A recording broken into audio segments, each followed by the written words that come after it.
Depuis toujours, une question obsède l'humanité. Comment être heureux?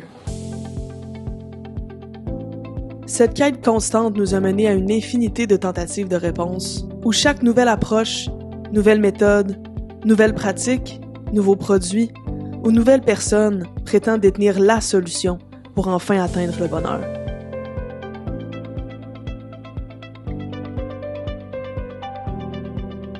Mais entre les produits bien-être miraculeux, les expériences spirituelles hors du commun et la quantité astronomique de conseils non fondés, comment s'y retrouver?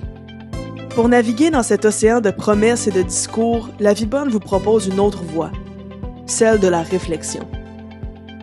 La Vie Bonne, c'est une série d'enquêtes philosophiques sur plusieurs thèmes distincts, conçus pour approfondir vos connaissances à l'aide de contenus rigoureux et validés par la recherche, élargir vos horizons, affiner votre esprit critique et, ultimement, vous aider à mener une vie digne d'être vécue. Bien que chaque série aborde un thème spécifique, elles convergent toutes vers une seule et même question, aussi ancienne que puissante: comment mener une vie bonne, épanouie et florissante? Entre autres, comment théoriser le bien-être humain? Peut-on penser un bien-être pour les animaux, pour les plantes ou même pour les machines? Comment les expériences transformatrices façonnent-elles notre bien-être? Peut-on être aliéné de nos propres valeurs et ainsi compromettre notre épanouissement? Quels éléments du bien-être sont partagés par les grandes traditions religieuses du monde? Est-ce que notre biologie détermine notre bien-être? Étant plus évolués que jamais, sommes-nous plus heureux que jamais? Et bien plus encore. Bienvenue à La Vie Bonne, une invitation à penser pour mieux vivre. Penser pour mieux vivre. C'est justement à travers la réflexion philosophique que La Vie Bonne vous propose d'explorer les chemins vers une vie plus épanouie, plus consciente et plus florissante. Salut à tous et à toutes, je me présente, je m'appelle Laurence Lévesque, je suis doctorante en philosophie, puis le but de la vidéo d'aujourd'hui, c'est de vous présenter le concept derrière La Vie Bonne. Comme vous venez le voir dans la petite intro, ma foi, très bien faite que j'ai fait moi-même, c'est une série d'enquêtes philosophiques sur des sujets divers, mais qui se relient toutes à une même question. Qu'est-ce que c'est bien vivre?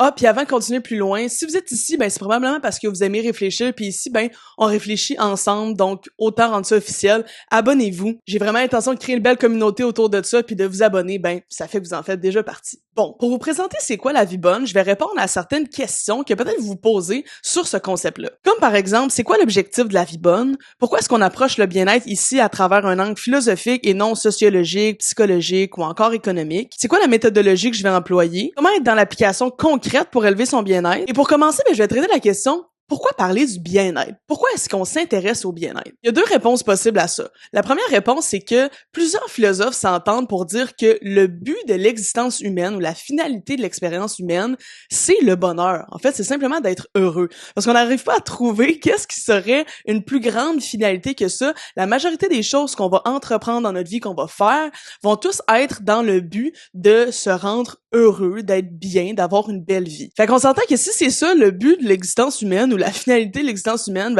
ça peut peut-être être intéressant de traiter ce sujet-là. Donc première raison, c'est parce que c'est un sujet vraiment important qui touche tout le monde. Et deuxièmement, j'ai un intérêt vraiment personnel envers ce sujet-là. Mais pour répondre à ça, faut faire un petit retour en arrière. Donc comme je l'ai dit, pour celles et ceux qui me connaisseraient pas, je suis doctorante en philosophie à l'Université Laval, donc j'ai créé actuellement une thèse qui a pour sujet principal la théorisation du bien-être. Fait qu'on s'entend que c'est quand même un sujet qui me parle pas mal. Mais si on revient un petit peu en arrière, j'ai pas toujours été passionnée de philosophie, c'est le genre de choses qui est venu un petit peu plus tard dans ma vie. La chose qui m'a principalement obsédée, par laquelle j'avais une grande passion quand j'étais jeune, c'était l'entrepreneuriat. Donc j'ai toujours aimé le fait d'avoir des idées, de pouvoir créer des choses, de pouvoir partir une entreprise.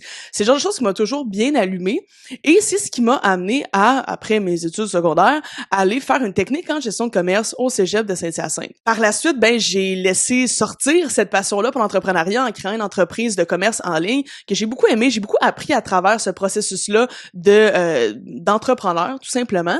Mais à travers ce processus-là, j'ai toujours voulu me développer. J'ai toujours eu une seconde passion, si je peux dire, qui était peut-être un petit peu plus dormante au début, qui était, comprendre l'être humain en général. Comprendre comment on peut devenir meilleur, comment on peut avoir une belle vie, comment on peut créer la réalité qu'on a envie de vivre, tout simplement. Et naturellement, en tant qu'entrepreneur, je voulais devenir meilleur, donc j'ai consommé beaucoup de contenu, j'ai lu beaucoup de livres, écouté des conférences sur, justement, un peu cette question-là, comment faire pour avoir du succès? Comment faire pour avoir une meilleure vie, une belle vie et s'épanouir dans nos projets? Et je me suis un petit peu fait prendre à mon propre jeu parce que je suis tombée complètement en amour avec ces concepts-là, avec tout ce qui est de développement personnel, croissance personnelle, tout ce qui est du développement humain, de comprendre comment l'être humain fonctionne, de comprendre nos états mentaux, de voir comment est-ce qu'on peut créer la vie qu'on veut vraiment vivre. Donc, pour moi, ça a passé plus que d'un simple intérêt. C'est vraiment devenu une vocation, une passion. Donc, vu que c'est quelque chose qui m'animait vraiment beaucoup, je me suis dit, let's go, j'y vais à fond. Donc là, je m'en vais entamer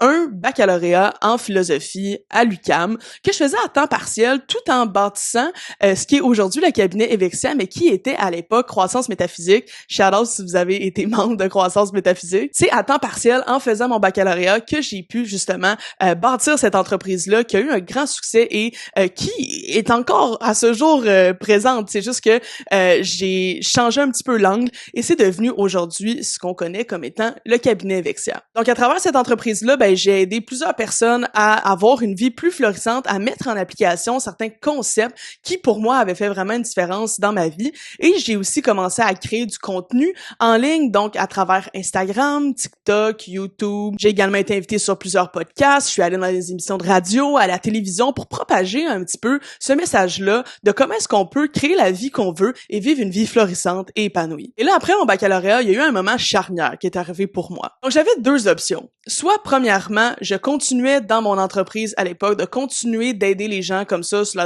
forme de formation, de contenu en ligne et tout ça. Ou bien, je poursuivais aux études supérieures pour justement aller approfondir ce sujet-là qui me passionne énormément et me spécialiser éventuellement, devenir une référence dans le monde de la recherche sur ce sujet-là qui me passionne tellement. Eh bien, comme vous l'aurez deviné, j'ai choisi la deuxième option. J'ai décidé de poursuivre mes études au cycle supérieur pour pousser la recherche là-dedans.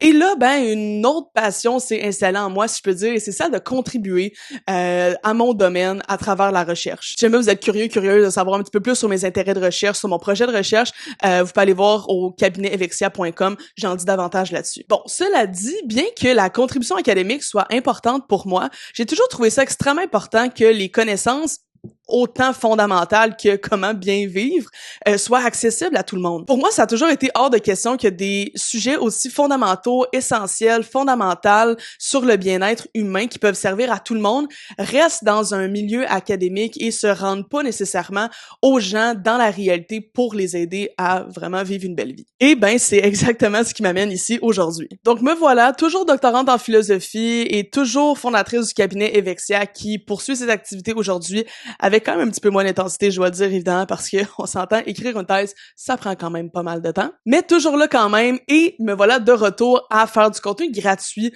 pour vous développer. Et cette création de contenu-là gratuite que je veux vous offrir, elle se fait à travers la vie bonne. Ce qui nous amène à la question de qu'est-ce que c'est que la vie bonne? À quoi ça sert? C'est quoi ses objectifs? Globalement, la vie bonne a deux objectifs principaux. Oups, désolé, j'interromps 2 secondes pour un message d'intérêt général. Si vous aimez la réflexion à date, je vous invite à vous abonner. On est juste au début de la vie bonne, puis je vous garantis que vous voulez pas manquer ce qui s'en vient. Puis en plus, ça m'aide énormément. Donc sur ce, merci de le considérer et de retour aux choses vraiment intéressantes que je disais. Donc, je disais que, globalement, la vie bonne a 2 grands objectifs. Premièrement, c'est de vous aider, grâce à un contenu rigoureux et accessible, à élever votre niveau de bien-être, à vivre une vie plus épanouie, à trouver du sens et, ultimement, à fleurir en tant qu'individu. Chaque série a pour intention de vous donner des repères, des outils de réflexion, des éclairages philosophiques pour comprendre et réfléchir à ce qui crée réellement une vie bonne pour vous. Deuxièmement, comme objectif complémentaire, la vie bonne veut vous faire découvrir la richesse du savoir philosophique sur l'épanouissement humain. Il s'agit pas seulement de vous aider à aller mieux, mais aussi de vous faire réfléchir, apprendre, développer votre esprit critique. Ça se peut qu'il y ait certaines séries qui soient moins reliées à votre expérience personnelle. Par exemple, est-ce qu'on peut être aliéné de ses valeurs ou de ses désirs?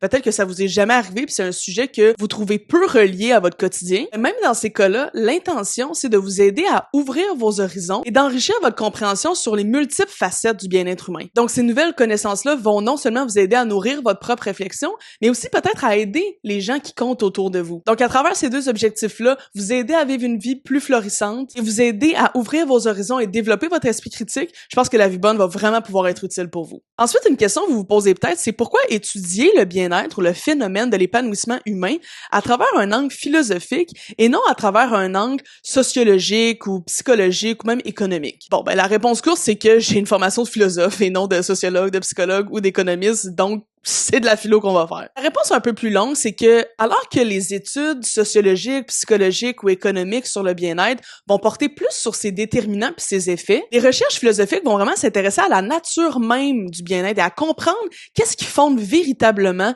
une vie bonne. Si on essaie de faire un petit comparatif, en psychologie, on va faire plus des études empiriques sur les émotions, sur le bonheur subjectif, sur la santé mentale. En sociologie, on va faire une analyse plus des conditions sociales du bien-être, les relations, les institutions, les inégalités. En économie, ben les évaluations des effets matériels du revenu, des politiques publiques sur le bien-être vont plus être mises de l'avant. Tandis qu'en philosophie, ben on va aller vers une analyse plus conceptuelle, plus normative, où est-ce qu'on va pouvoir plus développer notre esprit critique, puis ça va avoir une orientation un petit peu plus fondamentale et un petit peu plus existentielle. La philosophie, elle, ben va jouer un rôle plus critique et plus réflexif en nous invitant à questionner les standards sociaux de réussite ou les présupposés idéologiques derrière certaines mesures du bien-être, comme par exemple le PIB ou les enquêtes de satisfaction. C'est-à-dire que la philosophie est pas en opposition avec ça. Au contraire, le but de la philosophie, ça va être d'aller chercher peut-être ces informations-là des autres disciplines et de les mettre en relation. Donc la philosophie s'oppose pas du tout à ces autres disciplines-là. Au contraire, elle va permettre de les articuler ensemble. Donc ce qui est super le fun, c'est que ça va nous donner un cadre interdisciplinaire rigoureux, capable de mettre en dialogue des données empiriques et des raisonnements normatifs. Ce sera pas long, je prends une petite gorgée d'eau. Donc, tout ça nous amène à parler un petit peu de la méthodologie que je vais utiliser pour la vie bonne. Bon, on va se le dire, en philosophie, la méthodologie, c'est pas du tout notre fort. En philosophie, il y a pas ou très peu d'enquêtes quantitatives, qualitatives, de sondages, tout ça. On est vraiment plus dans l'analyse normative des choses. Ça prend quand même une certaine méthodologie. Donc, pas de panique, je pense qu'on va quand même bien s'en sortir. D'abord, ben, comme j'ai dit, le bien-être, c'est mon sujet de spécialisation. Donc, vous n'avez pas à vous inquiéter sur la qualité du contenu qui va être donné. C'est mon sujet de prédilection. Donc inquiétez-vous pas sur la rigueur ou la pertinence du contenu. Chaque série va reposer sur une recherche approfondie, de ma part principalement, et toujours avec un souci de clarté, donc essayez le plus possible de rendre ce contenu-là accessible à tout le monde. C'est aussi important pour moi de m'engager à appuyer mes propos par des sources. Peut-être que des fois, pour certains, ça peut sembler un petit peu tannant, puis je vais pas trop en mettre non plus, c'est pas du tout ça l'objectif, mais c'est quand même important d'appuyer ses propos, puis ça vous permet, on est quand même ici pour améliorer votre réflexion, comme on le disait, ben ça va vous permettre, vous aussi, si vous voulez approfondir un certain sujet, aller voir davantage de contenu sur un certain sujet, ben je vais vous donner les sources que je vais avoir utilisées pour monter le contenu. Je vais aussi m'efforcer d'adopter une position assez neutre et nuancée, même si c'est pas toujours facile, parce que c'est quand même important que vous fassiez votre propre opinion, donc je vais pas être super biaisé et vous guider directement où je pense qu'on doit aller. À certains moments, c'est sûr que je vais me prononcer sur peut-être mon opinion sur certaines choses, mais je vais essayer de présenter les choses de manière assez neutre, assez nuancé pour que vous puissiez faire votre propre cheminement par la suite. Bref, donc, la vie bonne, qu'est-ce que c'est? Ben, c'est un espace pour réfléchir ensemble, de façon rigoureuse mais accessible, à ce qui rend une vie véritablement bonne. Finalement, ben, vous l'aurez peut-être remarqué, mais l'approche de la vie bonne, sous forme de série philosophique, c'est une approche qui est beaucoup plus réflexive et théorique. On est ici pour développer nos connaissances et développer notre esprit critique. Mais parce que réfléchir, c'est aussi se préparer à l'action,